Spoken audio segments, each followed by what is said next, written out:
3 times you must eat. The first you should eat after you've done your prayers in the morning. It should be light but a warm breakfast. It does not recommend that you put anything cold inside your body. Lunch. Your lunch should be the heaviest meal of the day. And then it talks about having a light dinner, preferably before sunset.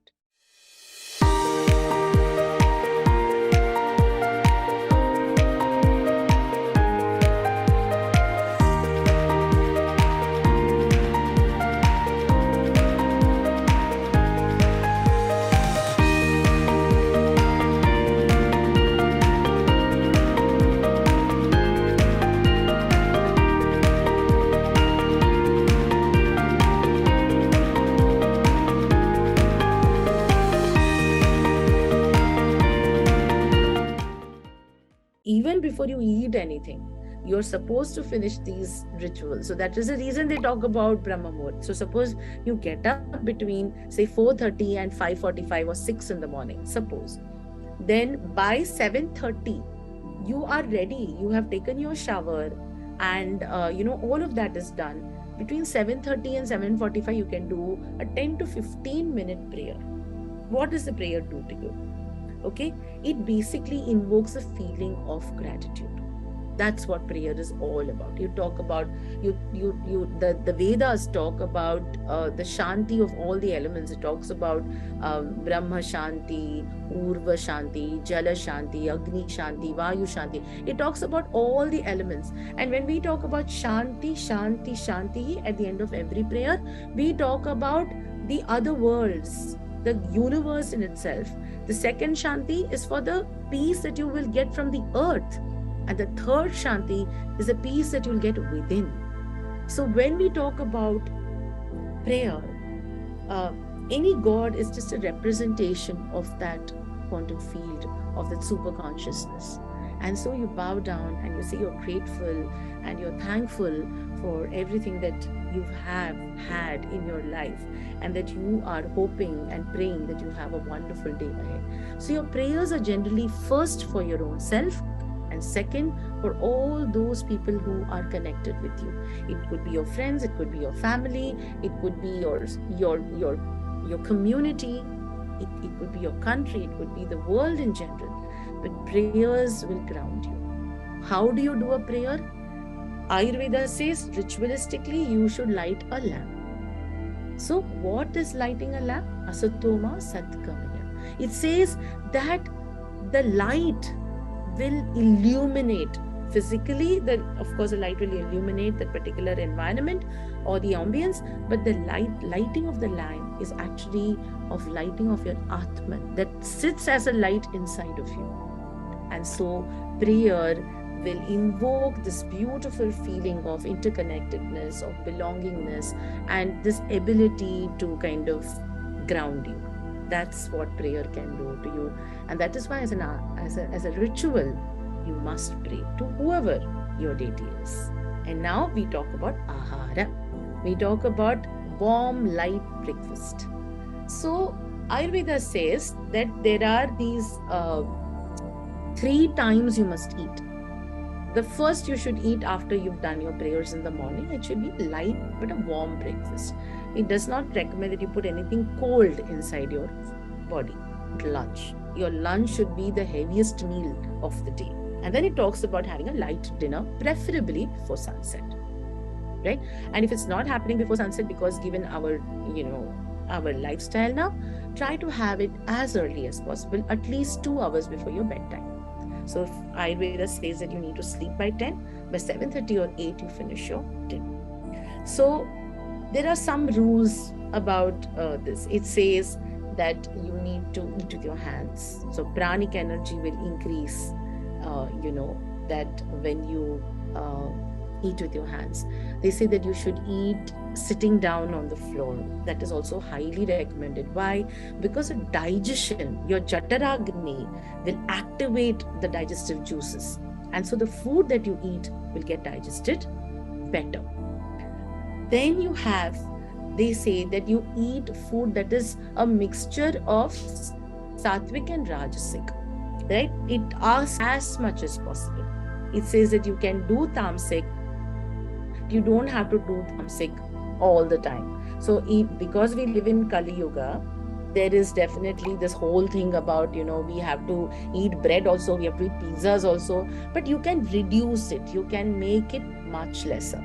So when you eat a warm light breakfast, it talks about our meals that are there in our family, in our culture, in our lineage. So if you are a Maharashtrian, eating poha or thali peet. If you're a Gujarati, then you eat dokla or you eat thepla. If you are a Punjabi, you have your paratha. If you're a South Indian, you have your dosa or your idli or your upma. So eat whatever is comfortable for you, comfortable for your family. Also, it says that eat freshly prepared breakfast. So have the ability to cook a breakfast. So right now, with all the modern technology and facilities available, it's not very hard to go and cook your own meal. So everybody in the family also must help. So it's not just the mother who makes. Everybody. Ayurveda does not say that the mother of the house will cook, the others will eat. It says every single person is supposed to eat at the same time. That means everybody has to help. Everybody has to, somebody lays the table, or somebody puts the plate, somebody cooks, somebody cuts the vegetables.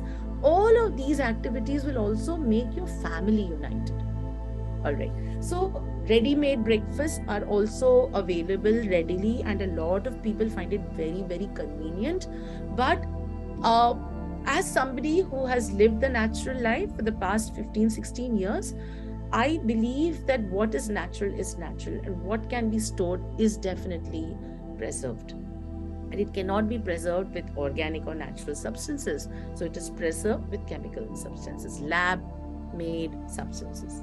So I am a big promoter of fresh fruits, freshly made food, and eating within 1 hour of preparing the food. So this is me, and I have gone through cancer twice, and I have healed myself by just following these rituals. And unfortunately, my husband was also detected with urinary bladder cancer, and he is completely off all kind of treatments right now. Only monitoring is going on, and even for him, we have made sure that we use a natural lifestyle. Cancer is increasingly becoming common. There are more medical stores in your area than any other store. You go try and find a grocery store, but you will find a medical store before a grocery store, or the grocery store will have a medical store in it. What does that say about our society is something that we all must ponder. And if all of these things that are being circulated in the market are that good, why are more and more hospitals opening up? Why are more and more people following in? This is a time when we stop and we take a U-turn and go back to these rituals, right? So we talked about eating light, warm breakfast. Ayurveda strongly recommends this, and this is what I was going to tell you, that food detox is something Ayurveda talks about, and that is the reason in many cultures we have all this Ekadashi ka vrat, or the Muslims have a fast during their festivals. Christians believe a lot in fasting. Jews believe a lot in fasting. Of course, the Sanatana Dharma talks about remaining on liquids on certain days of the year, right? So when you fast during Ekadashi, it just puts your like your food timetable, it organizes it better. That's all it is, really. So when you know that every Ekadashi, every 15 days, you are now remaining on a liquid. So you're fasting the entire day. What fast can do to your body is another topic altogether. But very quickly, to give you a perspective, that fasting can get rid of any disease on the planet. Any disease on the planet. If you have the ability to stay on just warm water for 3 days, there are no disease that exists that cannot go away with just remaining on hot water. That's how powerful fasting is. When you fast, you're able to kind of reorganize your entire functioning of the body. So the stomach, because all it does is keep digesting the food that you don't require. You keep eating and you keep eating and you keep eating. the digestive system, the kidneys take the brunt of it. And that is why you notice that a lot of people are coming up with more kidney related ailments now, because the food that you're eating, first of all, is very, very chemically active. Number two is that it comes laden with preservatives.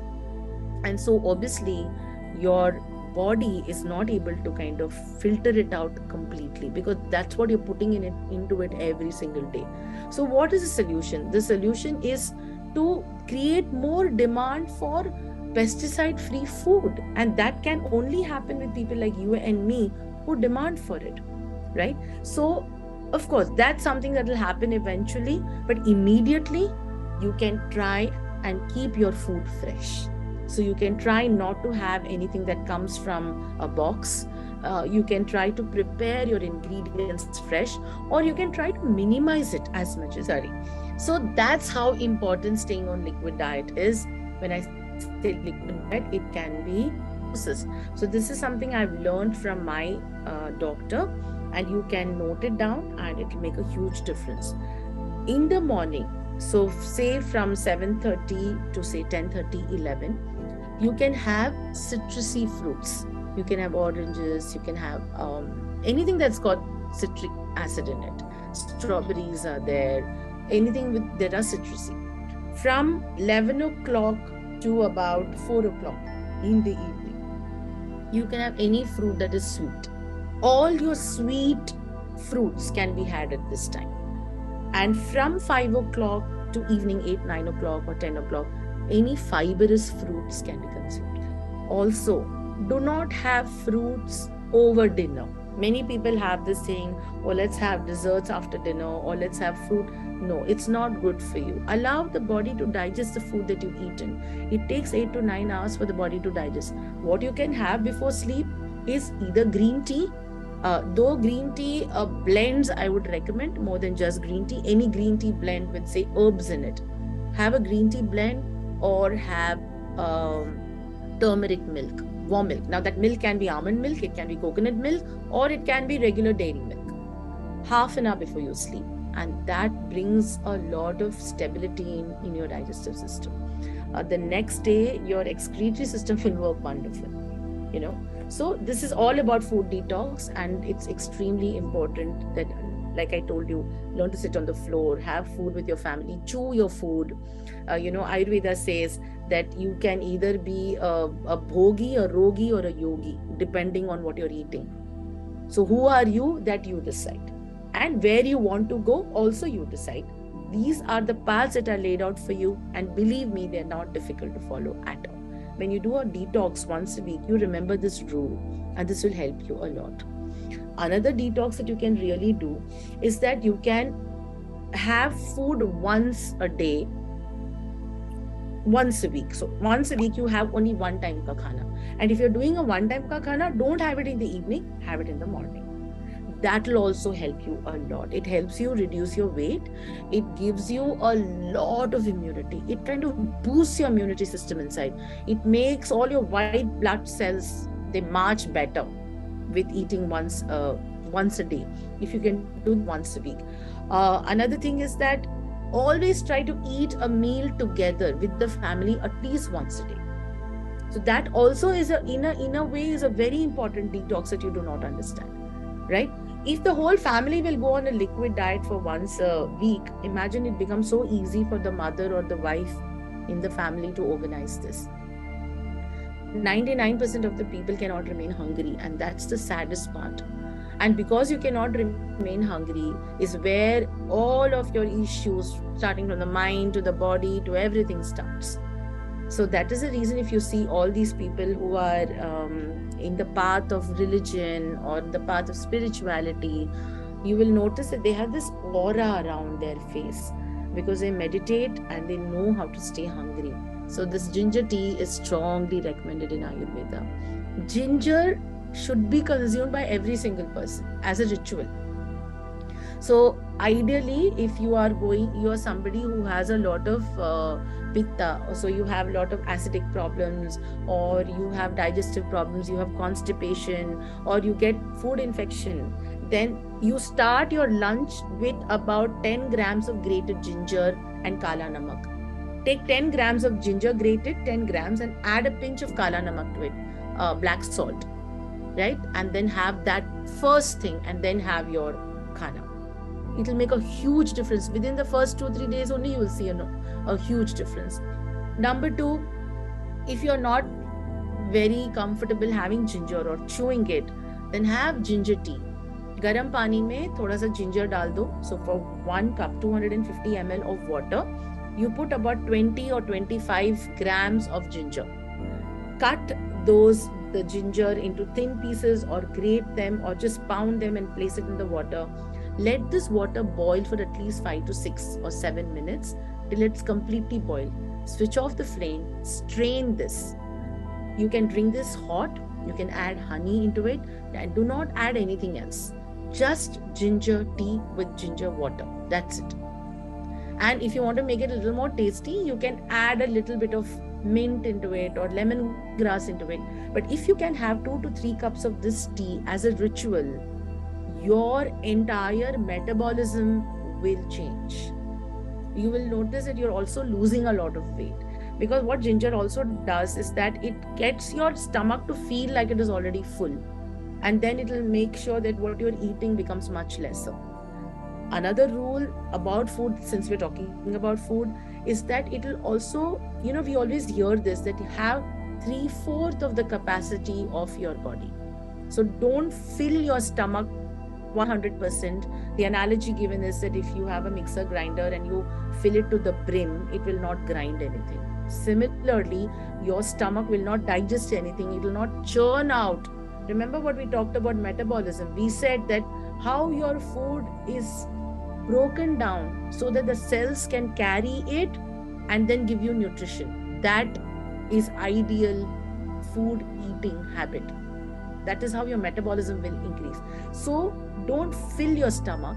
Have 3/4 of the capacity of your, suppose you can eat 4 chapatis, just have 3. And you will see that that's helping. So what helps in that is the hot ginger tea. It gives you the sense of fulfillment that you don't want to eat. And it also is great for your blood circulation. It is great for cell regeneration. Ginger has some beautiful, beautiful benefits.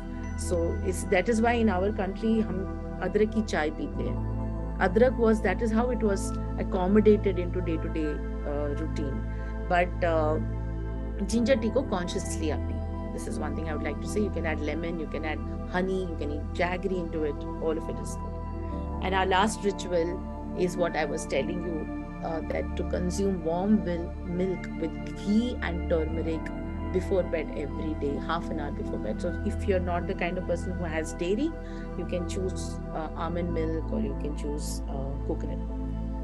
And so these are, this basically also what it does is it calms your body. And if you have like a overactive mind, and there are some of us who are constantly thinking, our thought process just does not stop. This helps that thought process to stop.